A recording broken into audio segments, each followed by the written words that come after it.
Okay. Welcome back to Shelter Scriptology. It is the month of August, and you know what that means. We're sitting down with another top producer here in the Keller Williams office to talk about his journey through real estate and to the top of his game and how scripting allowed him to be a better version of himself. We have Jesse Loughman here today. How you doing, Jesse? I'm doing good, and I just realized that you got me here in the month of August. Of course, I'm a Leo. My birthday's this week. So you just had the best guest for the month of August. You planned that. I can't stress how little I know about horoscopes. Everyone tells me my son's a Leo, and they tell me the different characteristics of Leos, and I'm like, great. Well, that's all true. I'm biased, of but course, but they're great. I'm a Cancer. I don't know what that means. I live in a family full of Cancers. Don't know what that means, but maybe it means I like to talk about the things I care about, and that's why we're here today. Cancers are great. Most of my friends are Cancers. All right. They're sensitive. They're soulful. That's why you're here. That's why you do this kind of work. And is there a 30-minute conversation on me like trying to deconstruct horoscopes? Of course there is, but that's not why we're here today. No, not today. Not today. That's the next time, maybe. But we're here today to talk about Shelter Scriptology. We do this every month to kind of talk about how scripting allows more freedom. One of the biggest things part of my life is that if you gave me a blank piece of paper and told me to draw something, I'd be frozen. I wouldn't know what to do. But if you give me something with outlines and say, hey, you have the freedom to color within and outside those lines, now the creativity is unlocked. And so that's why we kind of sit here and see how you got to where you are. Jesse's had a fantastic career here in real estate. We've sat down and talked a couple times, and I've gotten to know him really well. I'm going to let him tell his story, but I do want to open by saying this. I get to talk with a lot of people here at Keller Williams, and I get to talk about a lot of their stories. And one of the more open, honest, and forthcoming people I've met here has been Jesse, because he sees the value in his story. His ability to share it with others and empower them through his journey has been really impressive to me to watch, particularly in the last 6 months as he stepped into his own shoes as a leader here on the ALC. So, Thank you. Wow, that was so nice. There's your glowing introduction. Basically, what Daniel's trying to say is my life has been a complete mess. And I am very open about the mess that it has been. I think I started real estate. This is my going on 10th, maybe 11th year, right, which feels like a really long time. I always said I would never have this job more than 5 years. And here I am looking for 10 more years to come. So, I mean, I started it 10 years ago because, you know, we talked before about my dream job was to be a Barnes & Noble bookseller. I really wanted to work part-time. I wanted to browse the stacks. I wanted to see you wandering around and like have suggestions for you. There's something like really mysterious about that, and that's what I wanted. And at the time, I was living in an abandoned house on the south side of Atlanta. No hot water, no electricity. I applied to every Starbucks in a 100-mile radius, every Barnes & Noble, every bookstore. Everyone said no, which there goes my degree and everything. And I had a friend say, hey, I'm in real estate and I'm looking for a part-time assistant. And this was in this office, actually. And I didn't know a thing about real estate, but I knew I needed money. I had nothing left. So I would come in every day. I'd work 2 days a week and try to. I was so wowed by everything. I was like, wow, like people are selling like $500,000 houses and they're getting these big checks. And I was just shocked by it all. And of course I would actually shower here in the office because there was nowhere to even shower. I mean, I was living on a sleeping bag. I would roll up my sleeping bag every morning and come into the office. And 2 days went to 3 days, which went to full time, which then I got my license. And then the rest is history. Kind of worked around, did a whole bunch of other stuff, and worked with new construction, worked with builders and developers, kind of went back into the resale side of it. And then now my dream was to be part of the agent leadership committee. Now I'm here and back in the office, so it feels great. I think it's really cool that you took the aspects where people were pouring into you when you were getting started out and you decided to pour into others. Like, I know that, I don't know how you guys view yourselves in the ALC, but I know that a lot of the younger agents look up to you guys. Like, it's kind of, it's always nice when you guys are in front of the room, in front of a team meeting, or even when you're being recognized kind of inside the office. So I again, thank you for your time. I really appreciate that. But I do want to talk about kind of, like you said, you started from literally part-time maybe-ish into being someone who's a leader. And obviously the transition has lots of different steps and lots of different paths, but when you came in and you saw how the job was being done, what gave you the gumption almost to say, I can do this my way. I can figure out a way that works for me and my personality and my viewpoints on life? I never thought I would be, and that's why, I thought when I first got in, I was like, there's no way, I can only be here maybe 5 years, but I really wanted to be a therapist. Yeah. And I still kind of do. I mean, I joke with my clients, I'm like, I am your therapist, because that is 80% of our job. Yeah. Gary Keller just went up in front of 1,000 people just to say the number one thing that people are looking for is comfort. So I think that is a really interesting, people think that they want a shark or a hard negotiator or all these other things, but really what people are saying that they want is comfort, which I find very interesting, because we're in a tumultuous political landscape and economic landscape and all these things, and people are looking for someone to have some sort of competence and leadership, and just to say, hey, it's going to be okay. We're going to get you from where you want to be into that dream home. It's just interesting that is the number one thing. So when I started, I thought I would never, who knew? I'm very kind of emotional and sensitive in all the right ways and all the wrong ways. And so when I first started, I thought you had to be kind of just a shark about things. You had to bite into people and to kind of get what you want and get every penny. And what I realized, and it took me years to figure this out, is that people really actually just want to know that they're doing okay. And it isn't really, it's about the dollars and cents, but it's not about, it's not a war, it's not a battle. It is really about, hey, you have a dream and I'm going to help you get to that dream, because dreaming is scary. Real estate is scary. Anytime you're doing something, you're moving because of job changes and losses and huge risk and all these things, and people just want someone to go, hey, I'm going to hold your hand and we're going to move from here to here and it's going to be really okay. So I think I learned that is my superpower, and I don't have to be a shark. And there are people who want that. I've had clients who want it, but and I can put that on for a moment, but that's not really who I am. Yeah. So it's there's a couple things I've learned, and the biggest one, that Keller Williams used to teach, I think they still teach it, is the DISC profile. Mm-hmm. That has really helped me try to identify who am I working with and how do I give them either enough information or stop giving them information. Mm-hmm. And the flow of information is probably the biggest decision maker for a lot of people. Especially high C people. Do you know what your DISC profile is? I have it. I think I'm a high C. High C? Yeah. A lot of people want, the high drivers, they don't want any information. They just want you to know what you're doing, mm-hmm. and then they're going to go and do it. Mm-hmm. The high I people just want to get along and to vibe, but then you have to kind of rein them in. Oh, that's me. So that's me. I'm the high I. There's a funneling technique that I usually do with those people, which is, D is a kind of a driver personality. That is like the very strong one. Yeah. That's the decision maker. They're the decision people. High I people are very interpersonal, so they actually care more about how you feel than, they're the person who's in the therapy office asking your therapist how they're doing. How are you doing at home? That's me, actually. Yeah. So with those people, you have to funnel them down. So this is a technique that I learned from a mentor that I had, and she said that you should always start with the very broad questions, okay, are we familiar with the area? Are we familiar with this? Do we like 3 bedrooms or 4 bedrooms? And as you're funneling down the questions, the last question should be, is this the home you want to own? And if the question is no, then you missed a question somewhere.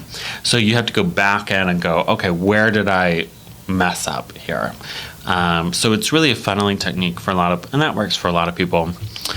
High C people is, until you give them enough information, they will never say yes or no. Yes or no. Right. And they will say, I will think about it. Mm-hmm. So learning how different people work, It's been so fun. So I want to backtrack a little bit because you're kind of an empathy monster like me. You're sure you're not a Cancer? Mm-hmm. I know. As we sit here and talk, like, wait a second. But I think it's super interesting that you're able to kind of, we talked about this earlier, prepare conversations. Like you're able to approach people differently while still maintaining your empathy, but making sure you approach them in a place where they can receive what you're giving them. Mm-hmm. So how did you come to a place where it was not, you were tapping into your admitted superpower, but doing it in a structured way? I think that I look at them and I say, so I do this thing. This is the witchy part of my life, which is every client that comes to me, I have what I call a spell book. Okay. So we have an initial conversation, and then I write down. I say, and this I do by myself. I say, I see this person happy with their kids in the backyard. They've got a beautiful fence and a beautiful lot. They can walk to restaurants that they want to. They're hanging out with their friends. So whatever they tell me, I cast a spell. I write a story about what their life is. So now when we have conversations, I'm really clear about what they want. Because really what happens is that when you're going out with people and you're showing them houses, they are panicked. Yeah. Like it's such a big decision that you're just reinforcing over and over what their vision is. This is your vision. And of course that vision can change, but they need to know that it's okay. Like your vision in your dream of your kids playing out in the backyard and your friends over and you're grilling, it's okay to have that vision. It's okay to stay with that. So you learn very quickly based on all the other parameters. Right. So how quickly did they get their pre-approval? How well they follow directions?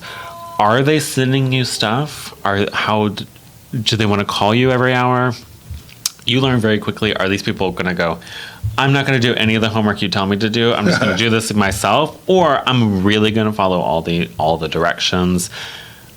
Like we have a client together who sent me pages and pages and pages of emails of every single house and all the detail and all the notes on it. So he's a great example of someone, all I had to do was just keep furnishing him information, keep pushing information. There are people who would have never even opened the email being like, oh yeah, I saw an email come through and I didn't even read it. So you just have to know how they do the beginning of it is how they're going to do all of it. So trust them. What does Maya Angelou say? When someone shows you who they are, believe them the first time. And that exactly. is really true. So just know who they are and just continue to show up for them as that. But hold that vision of what they want really close to you.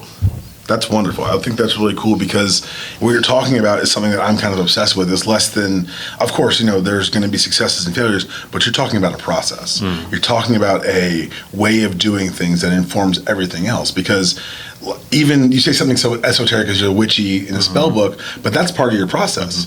That allows you to say, hey, I know. No matter who this client is, no matter what client comes to me, I know how I'm going to approach them. The intricacies of that approach may change, but the model remains the same. Has that seemed consistent for you? Have you been evolving the model? How's that worked? Yeah, I mean, I think that, my process is always, I think you're never done with your process. Right. Because one, there's so many new tools and there's all these other things. But in general, I think my approach has always kind of been, you want to help them make a decision that's right for them.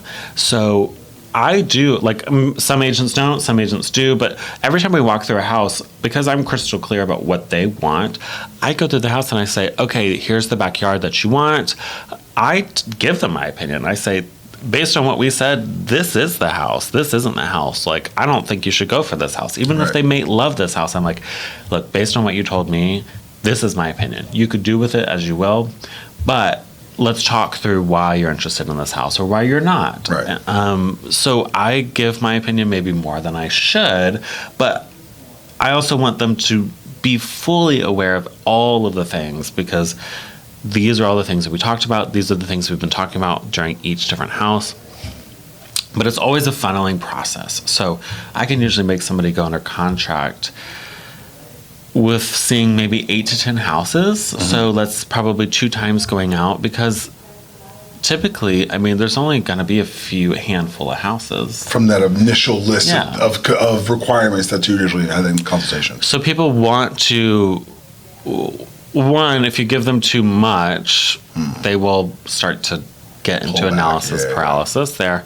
But so the first thing that I do is that I have them come into the office and we talk. We just have a really long conversation. Then I pull up the map and I say, based on your parameters, there's 100 houses on the market. How are we going to narrow this down?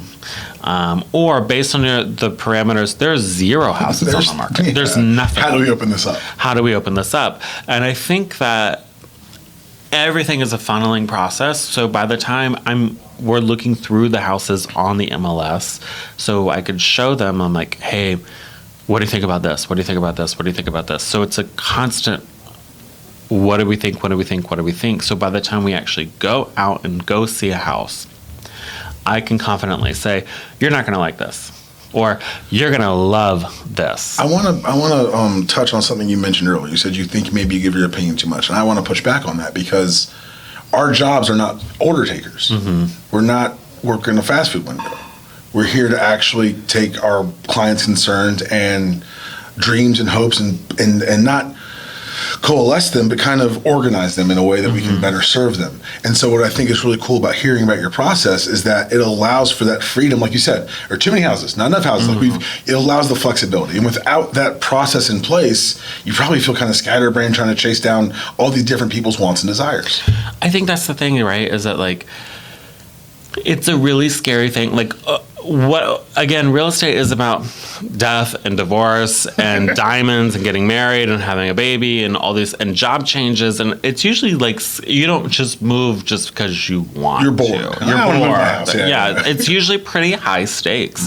So I can walk into a house and go, this is a terrible house for this couple, but there's another couple I know that this would be their number one house. And it happens actually more often than you would think, because people think, well, it's the house maybe sucks. Well, It's not the house. It's really what this client really wants. And there's many where, that was the very last one on the list. But for another client, that house was the top of the list.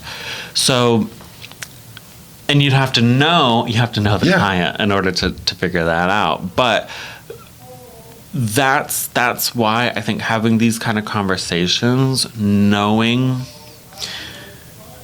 it's like racing. I don't know anything about racing, so I apologize for this analogy. I apologize for the facial reaction. I know nothing about racing, but the few video games that I've played, you have to know kind of when to brake, when to let off the gas, and when to push into the gas. So I think there's a constant dialogue and energy exchange between the client and you to go, if you can see them and you can read the room and they just seem worn out, we need to take a step back. We're getting frustrated here. There's no happy ending to an unhappy journey.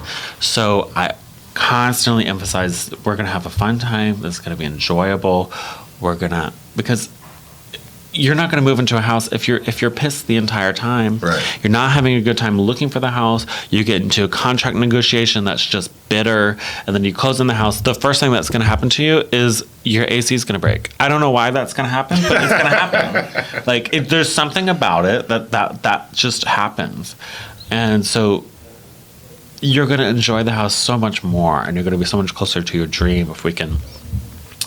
Sometimes we step back and we take the foot off the gas. We just coast a little bit. Sometimes we push in, and sometimes we brake, just depending on where we are and what the terrain feels like.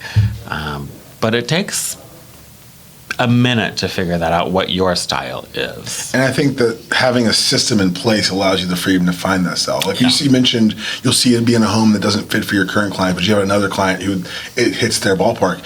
Even having your thoughts organized in that way allows you to access them more readily and be like, oh, I saw a house. It's supposed to be like, I saw a house, I can't remember where it was, and then I think it was for you, but you know exactly. Say, hey, look, I got a process. When I was with this client, didn't fit for them, but man, oh man, let me go ahead and file this away with client B because they would fit this perfectly. And that's the thing, is that like if you're doing the system is bring them into the office face to face.